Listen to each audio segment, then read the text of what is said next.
Good morning friends. In this video we will see sentence.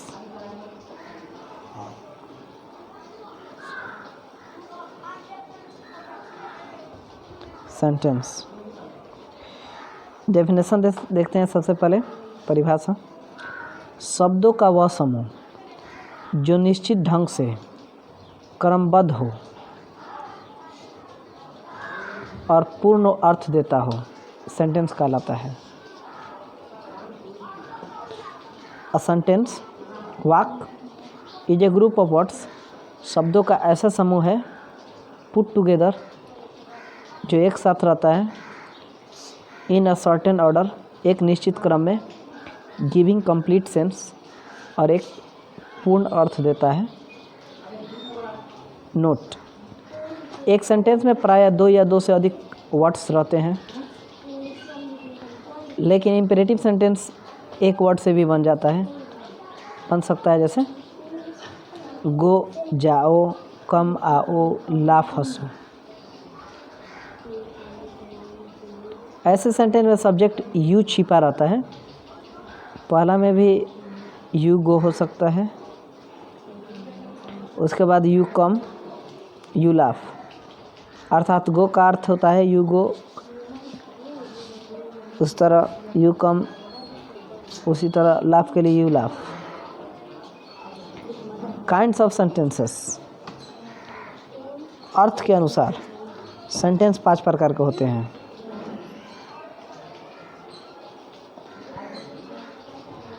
और पहला है assertive sentence,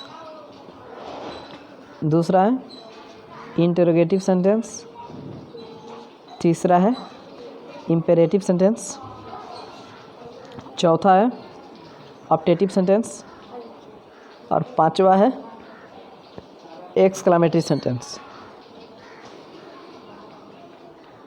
इसके आगे है असर्टिव सेंटेंस, जो वाक्य किसी कथन को व्यक्त करता है, यानी ऐसा सेंटेंस जो किसी स्टेटमेंट को एक्सप्रेस करता हो, वह असर्टिव सेंटेंस कहलाता है। अ सेंटेंस, ऐसा वाक्य दैट मेक्स अ स्टेटमेंट, जो स्टेटमेंट बनाता हो, कथन व्यक्त करता हो, is called an assertive sentence, उसको बोलते हैं assertive sentence. Example, I am going to school, मैं विद्यालय जा रहा हूँ, ये एक स्टेटमेंट है, सीधी सीधी बात कही गई है। ही विल कम सून, वह जल्द आएगा। Ram is not a good boy, Ram एक अच्छा लड़का नहीं है। सी रीड्स इन क्लास 6, वह वर्ग 6 में पढ़ती है। तो ये सब असर्टिव सेंटेंस के एग्जाम्पल्स हैं, और ये ऐसे सेंटेंस है स्टेटमेंट को मेक करते हैं, कथन को व्यक्त करते हैं, और फिर इनके अंत में फुल स्टॉप रहता है, full stop full stop full stop. और ये इसके आगे है नोट, असर्टिव सेंटेंस में साधारणतः पहले सब्जेक्ट आता है, वर्ब और फिर अनुपद। यानी असर्टिव में सबसे पहले सब्जेक्ट आता है, उसके बाद वर्ब आता है, उसके बाद बाकी जो चीज़ है, और फिर अंत में फुल स्टॉप हो जाता है। और वाक्य के अंत में फुल स्टॉप अवश्य रहता है ज़रूर। इसके बाद इंट्रोगेटिव सेंटेंस, जिस वाक्य के द्वारा कोई प्रश्न किया जाता है वह इंट्रोगेटिव सेंटेंस कहलाता है। A sentence that asks a question, वाक्य जो प्रश्न करता है, is called N interrogative sentence, उसको इंट्रोगेटिव सेंटेंस कहते हैं। जैसे व्हाट इज़ योर नेम, आपका नाम क्या है, आपसे ये सवाल किया गया, और ये सब के अंत में क्या है, क्वेश्चन मार्क है। हु विल हेल्प यू, कौन आपकी मदद करेगा, तो ये भी सवाल किया गया। आर यू अ स्टूडेंट, क्या आप एक विद्यार्थी हो, ये भी आपसे सवाल किया गया। Why did he not go there, वह वहाँ क्यों नहीं गया, ये भी एक सवाल किया गया। तो इंट्रोगेटिव सेंटेंस हो गया, और इस सब के अंत में क्वेश्चन मार्क रहता है। इसका नोट है, इंट्रोगेटिव सेंटेंस किसी इंट्रोगेटिव वर्ड या एक्सिलरी वर्ब से शुरू होता है। इंट्रोगेटिव सेंटेंस, असर्टिव सेंटेंस तो सब्जेक्ट से शुरू होता है, उसके बाद वर्ब आता है, लास्ट में फुल स्टॉप रहता है। लेकिन इंट्रोगेटिव सेंटेंस में क्या है कि ये इंट्रोगेटिव वर्ड से शुरू होगा। इंट्रोगेटिव वर्ड क्या है, व्हाट है, हु है, वाई है, या फिर किसी एक्सिलरी वर्ब यानी हेल्पिंग वर्ब से शुरू होता है, और इसके अंत में क्वेश्चन मार्क निश्चित रूप से रहता है। Who, whom, whose, which, what, where, when, how, why etcetera interrogative words है। इसके आगे तीसरा नंबर इम्पेरेटिव सेंटेंस। जिस वाक्य से आज्ञा, अनुरोध या सलाह का भाव प्रकट होता है वह इम्पेरेटिव सेंटेंस कहलाता है।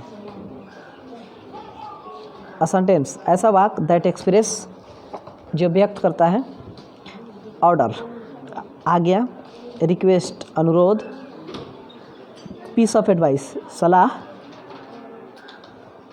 Is called N imperative sentence. उसको बोलते हैं इम्पेरेटिव सेंटेंस। जैसे bring a glass of water, ये ऑर्डर है, एक गिलास पानी लाइए। प्लीज़ हेल्प मी, कृपया मेरी मदद कीजिए, ये रिक्वेस्ट है। डोंट गो देयर, वहाँ मत जाइए, ये सलाह है। टेक मेडिसिन टाइम, ये सलाह है, समय पे दवा लीजिए। और ये सब जो है जनरली नोट, ऐसे वाक्य में सब्जेक्ट यूज साधारणतः छिपा रहता है तथा वाक्य के अंत में फुल स्टॉप प्रयुक्त रहता है। चौथा नंबर ऑप्टेटिव सेंटेंस। जिस वाक्य से साफ, अब आशीर्वाद, प्रार्थना या इच्छा का भाव व्यक्त होता है उसे ऑप्टेटिव सेंटेंस कहते हैं।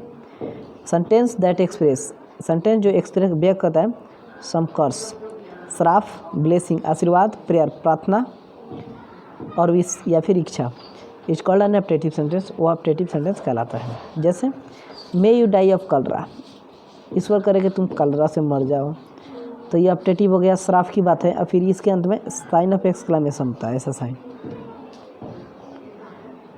मे गॉड हेल्प यू, ईश्वर आपकी मदद करे, तो ये हो गया प्रार्थना। इसके आगे है may God save the king, ये भी प्रार्थना है। May the king live long, ये भी प्रार्थना है। मे ही गेट सक्सेस, ये भी प्रार्थना है या फिर आशीर्वाद भी हो सकता है। May the soul of Gandhi ji get peace in the heaven, और ये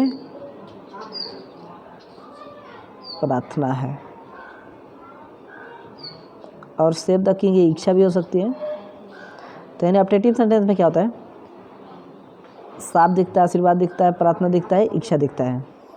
इम्परेटिव सेंटेंस में क्या है, आज्ञा दिखता है, अनुरोध दिखता है, सलाह दिखता है। और क्या है कि इम्परेटिव सेंटेंस में फुल स्टॉप रहता है, लेकिन ऑप्टेटिव सेंटेंस में एक्सक्लेमेटरी साइन रहता है, ऐसे। इसका नोट है, ऑप्टेटिव सेंटेंस प्रायः में से प्रारंभ होता है। ऑप्टेटिव सेंटेंस अक्सर में से शुरू होता है, एक्सक्लेमेशन के चिन्ह से समाप्त होता है। में से शुरू होगा तो एक्सक्लेमेशन साइन लास्ट में होगा। कुछ वाक्यों में छुपा भी रह सकता है, फिर भी भाव या अर्थ में परिवर्तन नहीं होता है।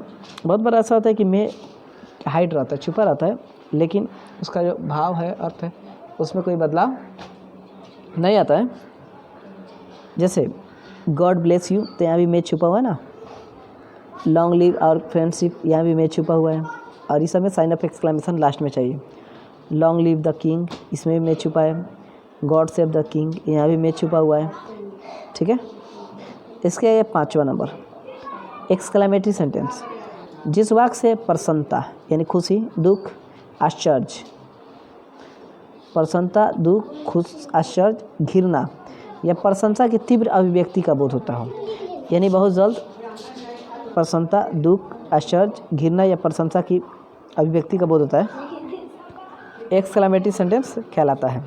Sentence that express some sudden और स्ट्रांग फीलिंग, ऐसा वाक्य जो व्यक्त करता है सडन फीलिंग या स्ट्रांग फीलिंग, अचानक या मजबूत भावना ऑफ द माइंड, दिमाग की, is called an exclamatory sentence, वो एक्सक्लेमेटरी सेंटेंस कहलाता है। जैसे मान लीजिए कि what a beautiful scene it is, यह कितना सुंदर दृश्य है, तो फिर देखने के बाद कोई सुंदर दृश्य देखने में अचानक निकलता है, तो ये हो गया सडन फीलिंग, इमोशन। तो इसमें भी एक्सक्लेमेटरी साइन लास्ट में रहता है। वाटरफॉल, कितना अच्छा झरना है, कैसा झरना है। हाउ डार्क द नाइट, रात कितनी अंधेरी है। वेल डन मोहन, शाबाश मोहन। अलाश, हाय आई एम रूइंड, मैं बर्बाद हो गया। तो ये सब अचानक निकलते हैं और एक्सक्लेमेशन साइन के साथ ख़त्म होते हैं, तो ये एक्सक्लेमेटरी सेंटेंस कहलाते हैं। और निकलने वाले क्या हो सकते हैं, प्रसन्नता, दुख, आश्चर्य, घृणा, प्रशंसा ये सब की इच्छा होती है और बहुत तेज़ी से होती है। ऐसी अभिव्यक्तियों में एक्सक्लेमेशन के बाद साइन ऑफ एक्सक्लेमेशन रहता है। इसके आगे है अफर्मेटिव से निगेटिव बनाने के लिए कुछ बताया गया है, देखते हैं। ऊपर आपने सेंटेंस के प्रकार और उसके एग्जांपल्स को देखा। ये सेंटेंस या तो अफर्मेटिव है, निगेटिव है। जिस सेंटेंस में कोई भी निगेटिव वर्ड प्रयुक्त नहीं रहता है वो अफर्मेटिव सेंटेंस कहलाता है। जिस सेंटेंस में कोई भी निगेटिव वर्ड प्रयुक्त नहीं रहता है, कोई भी निगेटिव वर्ड प्रयुक्त रहता है, निगेटिव सेंटेंस कहलाता है।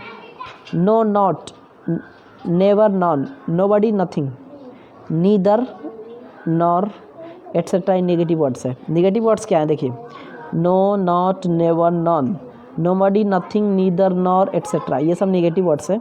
ये सब जिस सेंटेंस में रहते हैं समझेंगे ये नेगेटिव सेंटेंस है। अफर्मेटिव सेंटेंस देखिए, ही जब वह एक लड़का है तो मे गॉड हेल्प यू, ईश्वर आपकी मदद करें। इज ये स्टूडेंट, क्या वह एक विद्यार्थी है, ये अफर्मेटिव में है। गॉड सेव द किंग, वैसे तो ये इंट्रोगेटिव में है ये वाला, is he a student. Negative में क्या है कि नॉट रहता है, ये सब चीज़ रहेगा। No, not, never, non, nobody, nothing, neither, no. देख लेते हैं इसको भी।